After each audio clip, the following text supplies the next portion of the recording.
நீ எங்கேயோ உன் வேலையை பார்த்துட்டு இருக்க, அவன் எங்கேயோ அவன் வேலையை பார்த்துட்டு இருக்கான். இப்படி உனக்காக எதுவுமே செய்ய முடியாது ஒருத்தனுக்காக உன் வாழ்க்கையே அர்ப்பணிச்சு நாசமாக்கி வீண் செலவு பண்ணி குடும்பத்தை கவனிக்காம அடுத்த குடும்பத்தை அசிங்கமா திட்டிக்கிட்டு பைத்தியக்காரங்களா? இன்னும் எத்தனை வருஷத்துக்கு இப்படி இருப்பீங்க?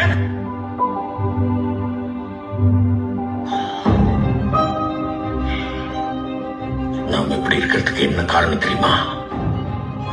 அடிமைத்தனம். நமக்கு எப்பவுமே எவனுக்காவது அடிமையா இருக்கணும். முதல்ல ராஜாக்களுக்கு, அப்புறம் வெள்ளக்காரங்களுக்கு, இப்ப அரசியல் தலைவர், ஜாதி தலைவர், சினிமா ஹீரோ, கிரிக்கெட் பிளேயர், இப்படி எவனுக்காவது எவனை பத்தியாவது பெருமையா பேசி அவனை புகழ்ந்து அவனுக்காக சண்டை போட்டு கடைசி வரைக்கும் ஒரு அடிமை நாய் மாதிரி வாழும். ஆனா அவனுக்கு நம்மள யாருன்னு கூட தெரியாது. ஏன்னா தெரியாம தான் கேட்கிறேன்.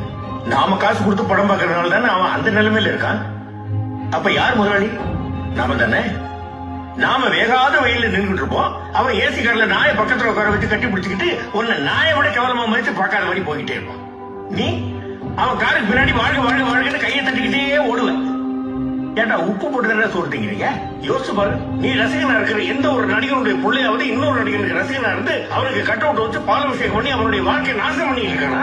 அவன் நடிச்சு சம்பாதிச்சு கார் பங்களான்னு போயிட்டு தான் இருக்கான். ஆனா நீ ஒரு நாள் மழை பெய்ஞ்சா கூட வீட்டுக்குள்ள தண்ணி வந்து இருக்கிறதுக்கு இடம் இல்லாம நடுத்தரில் வந்து நிற்பேன். ஏன் அன்னைக்கு நீ ரசிகனா இருக்கிற எவனாவது உன் வீட்டுக்குள்ள சேர்த்துக்க வேண்டியதானே? வெறும் படத்துலயும் மேடையிலையும் மட்டும் உன் காலுக்கு செருப்பா இருப்பேன்னு பேசிட்டு நீ உதவின்னு அவன் வீட்டு வாசலுக்கு போய் நின்று ஒரு செருப்பாளி அடிச்சு தொடுத்தோம். அப்பா தாதா நம்மள வீட்டுல சேர்த்து பாருப்பா.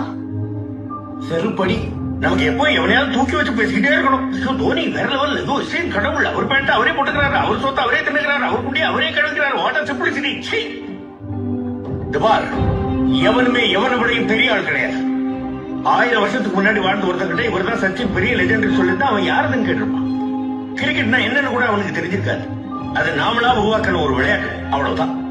அப்படி நாமளா உருவாக்கின விளையாட்டை ஒருத்தன் நல்லா விளையாடுறானா அவன் அந்த விளையாட்டை நல்லா விளையாடுறான், அவ்வளவுதான். அதுக்காக அவன் உடனே லெஜெண்ட் கடவுளை தூக்கி வச்சு கொண்டாடுறது முட்டாள்தனம் அல்ல.